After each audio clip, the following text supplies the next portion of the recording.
ça fait une quinzaine d'années que j'ai des semi-rigides parce que Saint-Malo, c'est un pays, une région où les semi-rigides, c'est quasi obligatoire, quoi.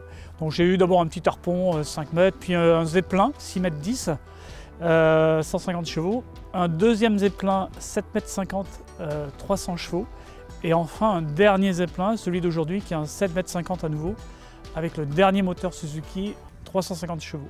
Je suis très satisfait de cette marque-là. J'avais un très beau bloc moteur, très éprouvé, très fiable, c'était le 300 chevaux Suzuki, sur lequel avec le 750 on a fait de très belles navigations. On va en Angleterre, vous voyez, depuis Saint-Malo on fait des vrais raids.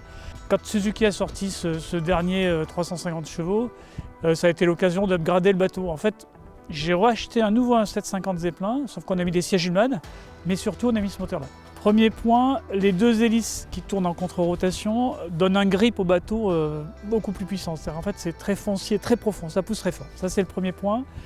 Le deuxième point, c'est que de fait, le bateau navigue plus haut. Et moi, ma vague d'étrave, clairement, je l'ai vu reculer. C'est entre les deux bateaux, elle a vraiment reculé de 80 cm. Et le troisième point, c'est que en fait, le moteur étant plus performant, la vitesse de pointe, on est à 56-57 nœuds, à l'heure où on était plutôt dans les 48-49 avant. Et du coup, à bas régime, on navigue en même vitesse. En gros, à 4000 tours, je navigue à 35 nœuds. Mon ancien bateau avec le 300 chevaux, c'était 28 nœuds. Donc on consomme moins.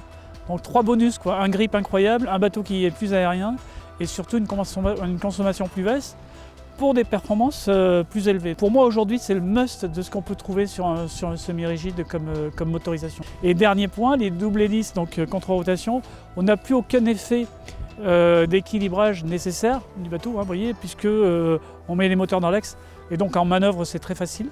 Et puis dans le clapot, encore une fois, le grip qu'a le moteur nous permet de poser l'arrière du bateau sur la vague, c'est extraordinaire.